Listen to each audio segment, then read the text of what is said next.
Welcome to, Wizards Talk, Part 2, Deep Dive, whatever. Um, we left off with really enjoying the process and the kind of like behind the scenes learning the language of magic through your process. And it takes time to develop this, the sensitivity. So, in the first video, we really talked about there is a difference between witchcraft and folk magic, which is classified as low magic, which is essential to high magic. People forget this, they focus on high magic, or they just focus on low magic for whatever the beliefs getting in their way. And really, you need to get good at both. Because as above, so below. As within, so without. If you truly understand this, you have mastered magic. Um, you know, let's move on. So, the reality is, well, there's so many different directions to take this. I better, bring it in a bit. Um, First off, in a really weird way, I never thought I would spend and devote my life towards becoming or drawing forth the wizard, the shaman, the sorcerer, whatever you'd like to call it, the occultist. But from a very young age, magic was something that caught my attention. And let's move on. So, once you get your psychic faculties online, until then, you really can't fully understand magic. And you're stuck to reading books and doing rituals and maybe having a teacher and trial and error practice. And the magic a part of it will not make sense to you. A part of it, you'll have to go blindly through the dark, through the labyrinth. And I went through that phase and I still go through that. So each level, you might find yourself feeling blind, having to then go back on faith. And so faith is kind of like loyalty to a belief. You believe it's possible, you believe it's there, but yet there's no facts. So, but you should have gathered enough evidence by now uh, that it's possible or could be, or you just you have to like trust. It's like an invisible light guiding you through the darkness of the unknown territory. And then pretty soon it becomes familiar, and then it illuminates. You understand it. Probably like brushing your teeth. Do you really notice how you brush your teeth, or it's so natural you just do it automatically that you just know? So that's kind of an example. But we're moving on. You have so everything that like saints, mystics, enlightened people can do, wizards can do. So a wizard can do witchcraft. A wizard can do mystical things like work with spirits, work with gods, work with deities. Uh, they can do all sorts of stuff. So it's kind of like getting good at everything in that ballpark. Um, but but a wizard can also be skeptical. A wizard can do this without belief systems. They can make belief systems, constructs, matrix, and they can break them down. So it's like you have to, you know, where other people, their motive is different. Their end goal is kind of different. Um, so I think if you have a passion for knowledge, kind of not the truth. I think like religion Mysticism is kind of going for some universal truth. Wizard, not really. I think knowledge, curiosity, understanding, uh, depth, breadth, filling out, not being so one dimensional, but really filling out your character to have an enriched experience, like life on all cylinders, is kind of what the wizard is after. And it happens because they're interacting with more of life. Whether it's seen and unseen, there's more interaction. So the byproduct is more zest in their life, more, I would say, positivity, really, because so much mystery, so much revelation, so much discovery. So it seems like a lot of people get attracted to the mysteries when their life is falling apart, when they have no life, when they're living very like a one-dimensional existence.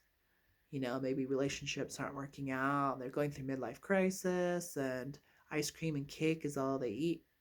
you know let's do something different. Let's do some magic. Let's try to create a little excitement in our world. And so I think we may have all found our path into the unknown, into the mysteries. Um, and we could have got there by very misguided, obscure ways, but yet here we are at the footsteps of the mystery school. And it doesn't matter how you ended up there. You're there. Maybe you thought it was going to bring you riches or psychic gifts that you could then turn into a career. Maybe you even thought immortality, you know, promise of power. Uh, you know, who knows why you ended up on the footsteps outside the mystery school. But here you are, and you're in, and you're developing, and you're learning, know thyself, to understand divination truly, you have to know yourself. And in knowing yourself, you know the world. So, and you can do this in reverse. Know the world to know yourself. So, there is a time for introversion, but then there's times to be extrovert. Your extroversion makes you relevant to the now, to what is needed. You have to be relevant to life or you're taken out of the story. All irrelevant characters you don't read about, they disappear. They're lost in the last chapter, you know? So there's a relevance to your art that has to be there. And that was a little bit of a side note, but very good information. Moving on, so the preliminary levels, we talked about we having to get to that phase 2 of the development of psychic faculties, whether you're feeling energy outside of you or you're feeling sensitivity inside of you, to get confirmation of your magical working. Whatever that psychic sense is for you. It could be smell, it could be emotional feelings, or it can be physical sensations. Now, I deliberately kind of turned off the emotional senses for better and for worse. And now, with enough knowledge, wisdom, and power under my belt, I can now allow myself to open up to the emotional understanding of the world, of life, and start getting usable knowledge through feelings. which is something I never gave myself permission for. So you really have to understand the wizard and how they're interacting with the universe. So it's kind of been very exciting. As an adult, I feel like I can keep my excitement under control and not be carried away. And emotions are deadly. You know, fear, anxiety, depression kill people, make them hallucinate. So emotions can get out of control. You know, you can share other people's emotions, you can get addicted to emotional sharing. And so I'm glad I really kind of toned down, controlled the emotional element until I had enough self awareness, self understanding, self analyzation, enough psychology, enough counseling, enough learning how to grow up, that then I could open up that rich reservoir that adds life to your work and to your life without drowning in it. So I think I feared emotional stuff. But, that was just a side note. So for you, it might be fearing the intuitive level of things, or it might be physical sensation. Like, I'm really good at feeling physical sensation. When someone has negative, ill will intentions, I feel it in my gut. You know, right in my third chakra, I strongly feel malevolent intentions from forces. So strong, it's scary, but I know what it is. So that's just an example of feeling through sensation. Like, my legs will go numb, my root chakra will shut down, I'll freeze. Instead of going into fight or flight, I'll just petrify. Like, my lower legs petrify.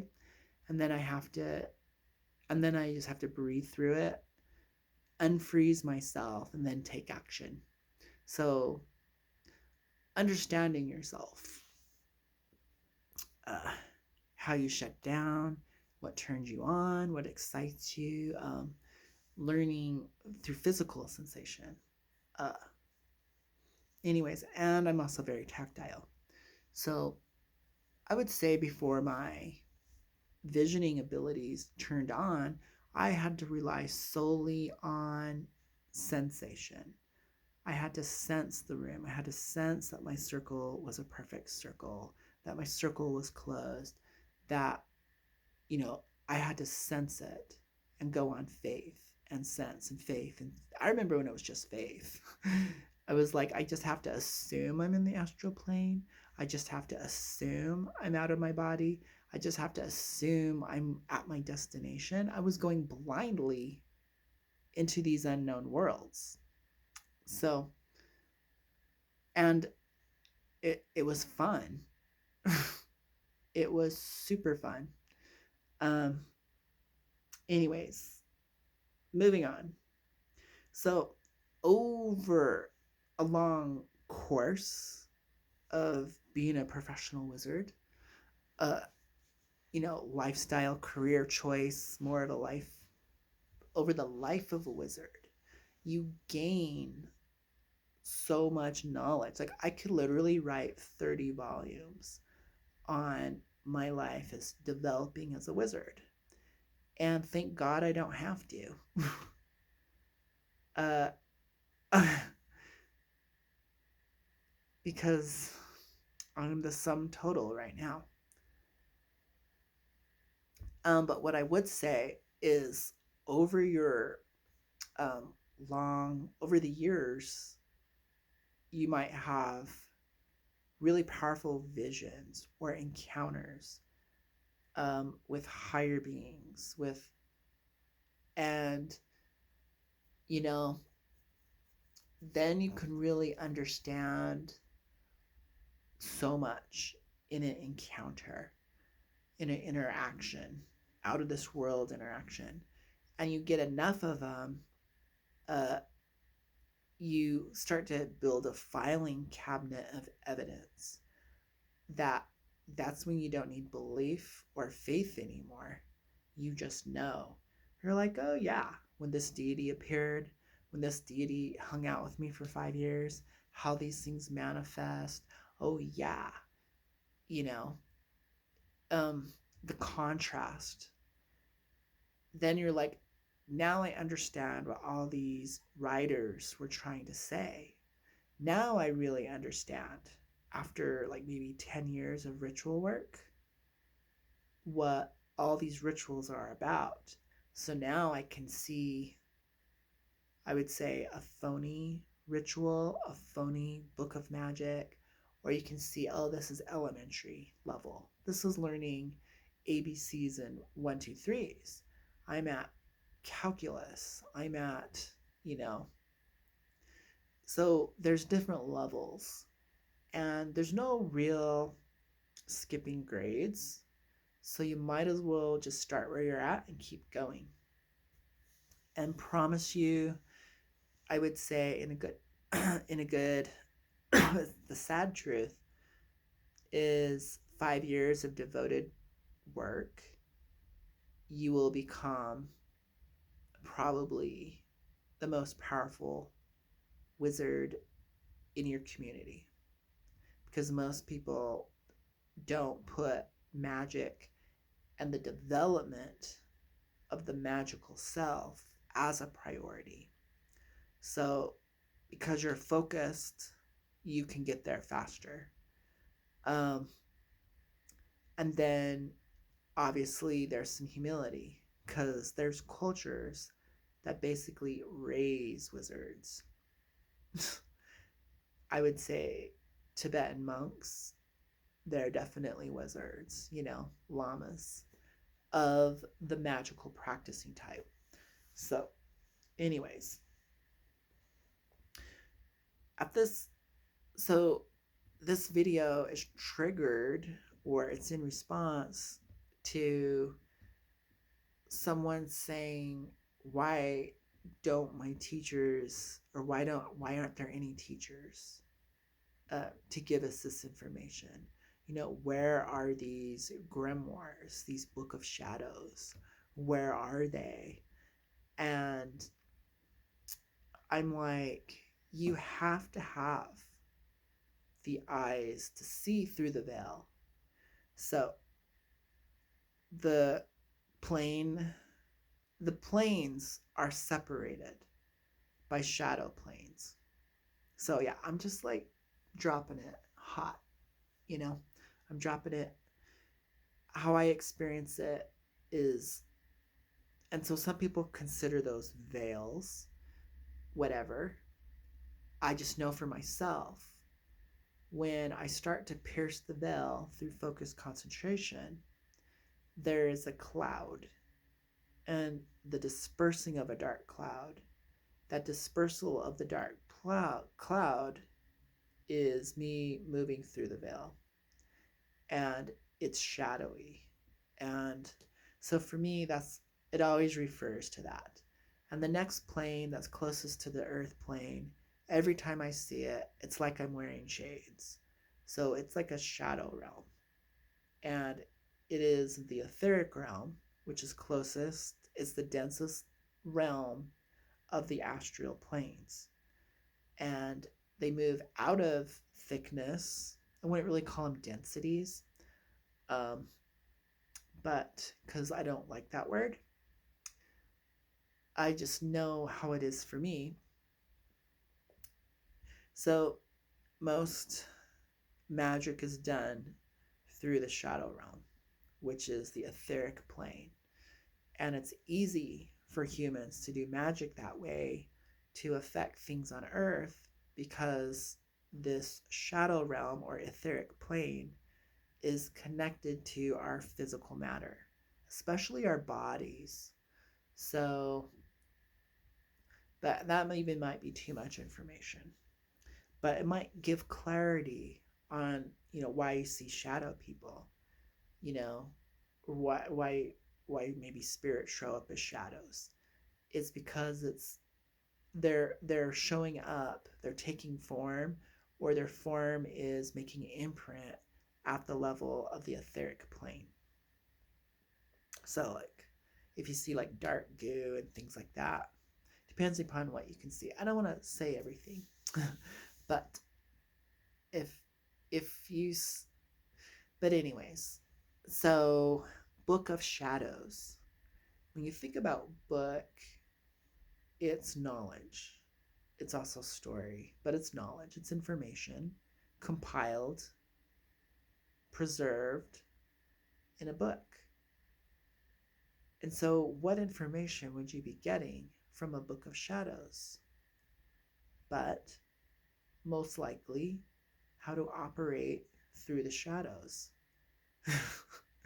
You have to get to the shadows first in order to use or open and read the Book of Shadows. So you have to have your third eye. You have to have your inner astral vision or senses turned on. When you don't have the vision, you might experience it as a download. When you don't have enough experience with it, you just have to go on faith and belief as coming from a guide, coming from whatever. Until I really like the visuals because it's almost like a math equation. You know, I see it for what it is, and that's what it is. There's no room for speculation. You know, it's symbolic. So, this is where a lot of people get tripped up. With visions, whatever it is, whether you're having a vision of an angel, a vision of a tree, a journey, like a vision of a world, and you're flying through it. On one level, this is thought form creation. It's on the screen. It's all a product of the mind.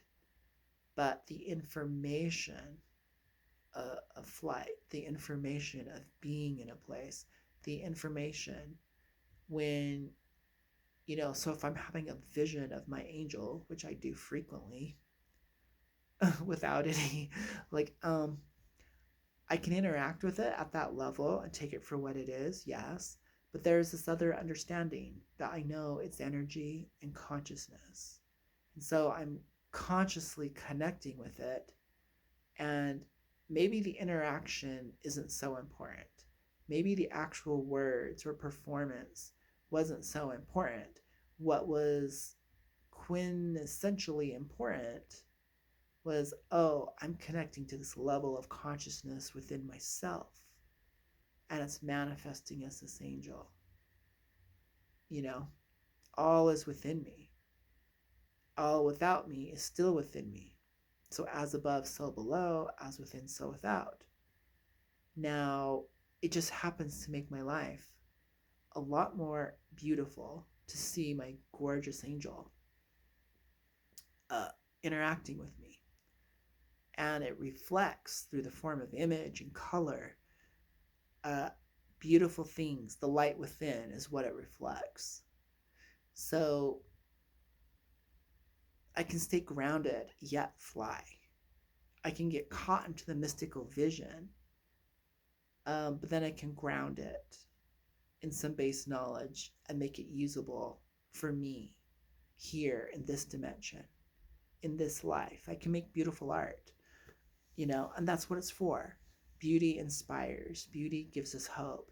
Beauty is a reflection of the divine. That's what I've come to understand. So when I'm in a beautiful place, I'm in a beautiful state of being. So know thyself. To know yourself, you know your world, your personal inner world, and your personal outer world. So you can receive knowledge that's not available to other people. You can have what I call gnosis. It's knowing of knowledge. Gnosis. It's not exactly a download, but you can have revelation. It is revealed. To reveal something, you probably need to unwrap it. Tear the veil, open the way. These are all expressions, metaphors.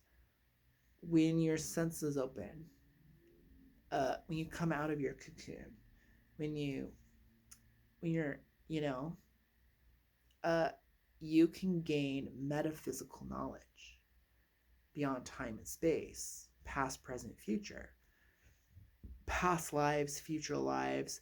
You can see into things, and the way of seeing could be any of those five senses I talked about.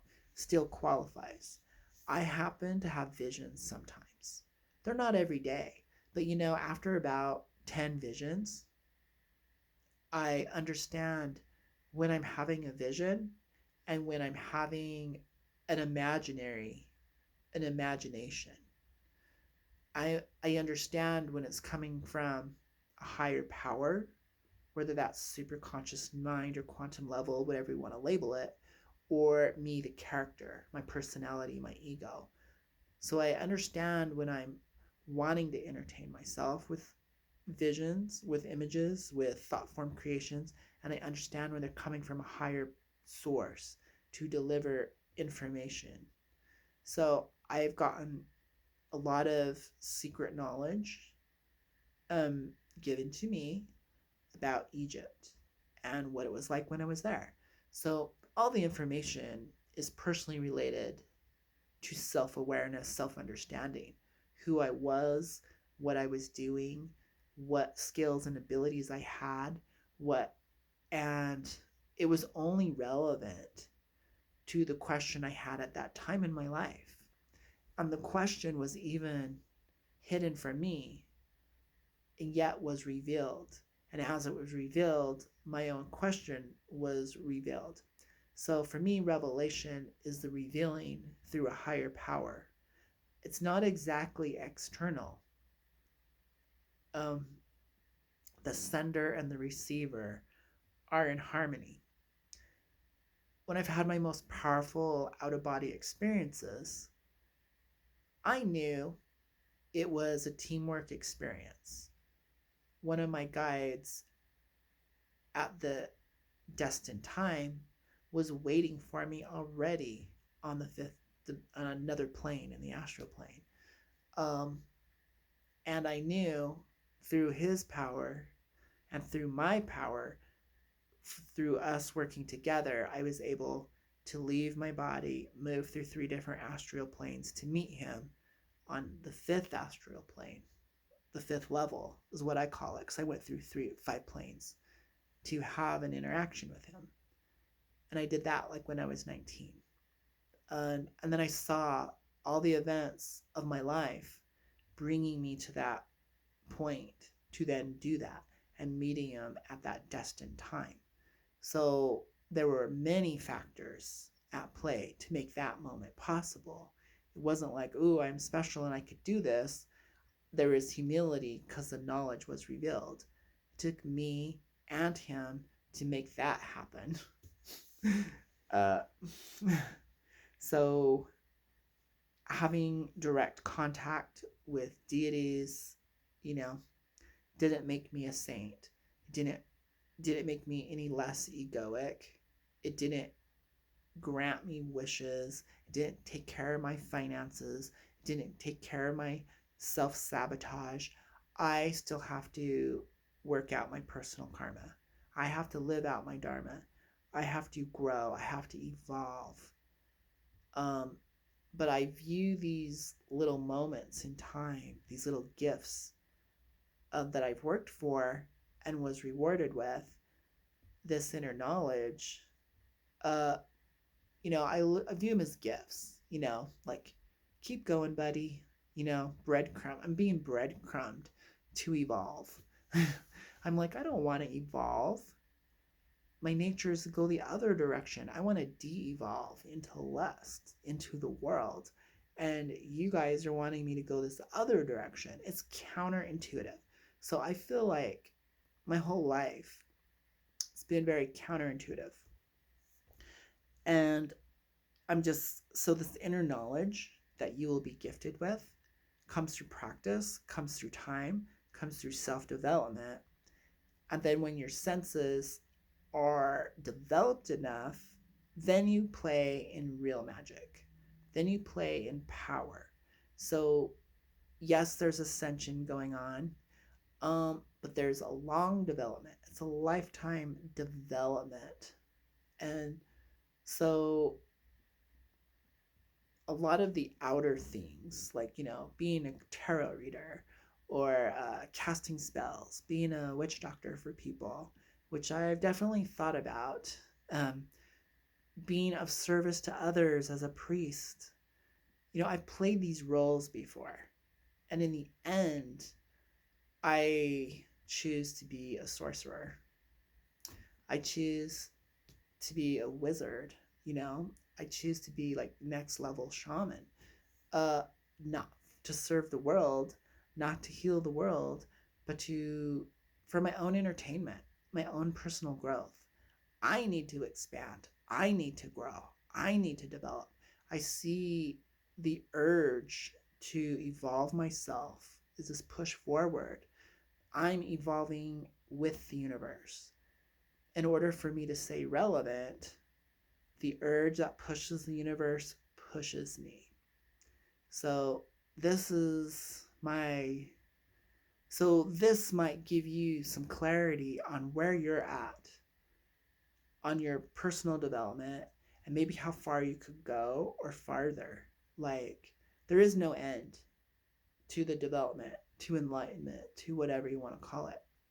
I would say the number one vehicle that's gotten me there, besides ritual, is meditation, basic meditation.